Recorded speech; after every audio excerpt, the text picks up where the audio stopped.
fait d'avoir d'abord réfléchi une pédagogie un petit peu différente nous a amené à réfléchir sur des espaces différents. Le fait d'avoir des espaces différents nous a amené à créer de nouvelles possibilités qu'on n'avait pas forcément réfléchies, et ces nouvelles possibilités nous amènent à aménager le mobilier parfois de manière un petit peu différente. En fait, on est dans un mouvement perpétuel, j'allais dire. Quand on est classique, on est maître de la classe. Avec ce système, on est beaucoup moins maître de la classe parce que l'aménagement de la classe, c'est le haut de l'iceberg. Tout ce qui est caché, c'est la pédagogie qui est différente en fait. Et du coup, on maîtrise moins et il faut lâcher prise. Ça, c'est compliqué. Même pour moi qui suis jeune enseignante, c'est compliqué de ne pas avoir la maîtrise de tout. Mais il faut, je pense, vraiment faire confiance aux élèves parce qu'ils savent très bien pourquoi ils sont là, pour la plupart. Et on peut les faire avancer chacun à leur propre vitesse pour les amener au plus haut chacun et à respecter leur rythme, leur propre rythme.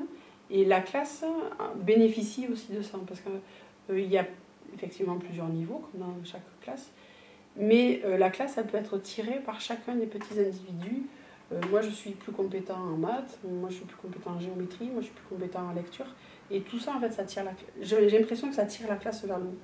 Parce que c'est la pédagogie, c'est pas que l'aménagement des espaces. En fait. Dans cette porosité, finalement, qu'il y a à la fois entre les niveaux, puisqu'on fonctionne par cycle, et cette porosité qui va exister entre les différents espaces donc qui sont mis en place, les élèves ne se repèrent plus de la même manière. Et chacun a la possibilité en fait d'avancer à son rythme sans être en culpabilité. Il y a la culpabilité, comment dire, de l'élève qui ne comprend pas et qui, à un moment donné, n'ose plus lever la main parce que je ne veux pas, me faire remarquer, et puis à chaque fois on me dit que je retarde le cours, et puis.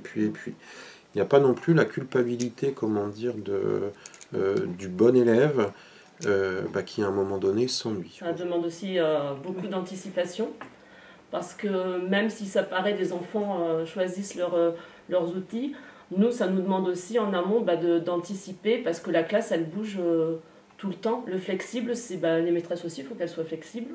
Oui. Ça demande aussi, c'est ce que je disais aussi, d'adapter aussi son regard.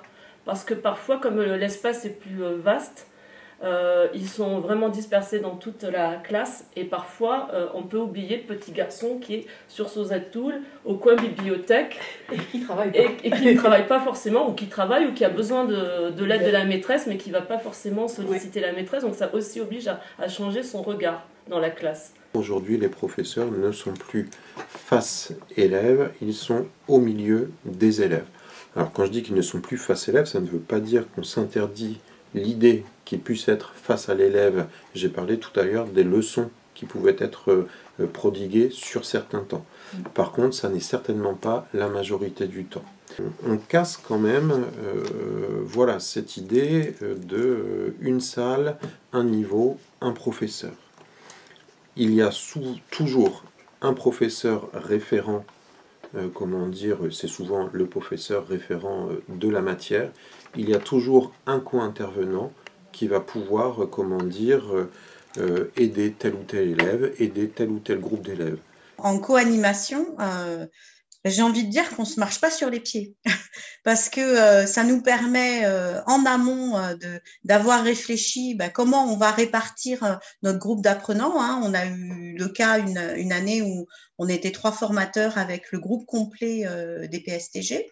Et effectivement, en fonction de nos champs de compétences, on a pu naviguer sur certains groupes, puisqu'ils étaient tous dans la salle, mais qu'on avait fait des groupes de besoins. Ça nécessite un travail en amont de coordination, mais après, sur place, c'est très enrichissant pour tout le monde. Et puis, en même temps, on est ensemble. Donc, il y a cette dynamique du groupe de formateurs à la disposition des stagiaires, et puis cette convivialité qui se crée entre les formateurs. Et le marqueur de réussite n'est certainement pas d'avoir des enfants sages, bien assis, et bien droit à l'écoute. Pour moi, le marqueur de réussite, ça va être le mouvement que les élèves vont s'autoriser à avoir, qui va marquer leur autonomie, qui va marquer leur indépendance. Moi, quand j'ai besoin de réfléchir à telle ou telle chose, j'ai une grande chance, c'est que je peux aller me balader, et en plus dans de très beaux paysages, et j'allais dire que mes projets ne naissent jamais que d'une promenade. Voilà, je ne sais pas si je suis aristotélicien, mais en tout cas, il y a aussi cette idée que la réflexion se fait... on ne peut pas demander, comment dire, à un élève de réfléchir, c'est-à-dire de faire progresser sa réflexion, de la faire évoluer, si lui-même est en fixité totale. Et oui, ça vaut le coup parce qu'on est heureuse dans notre classe, quoi. Et donc on est heureuse de venir bosser et on est heureuse avec nos élèves parce que nos élèves sont aussi, je pense, heureux dans notre classe. Et donc oui, ça vaut le coup.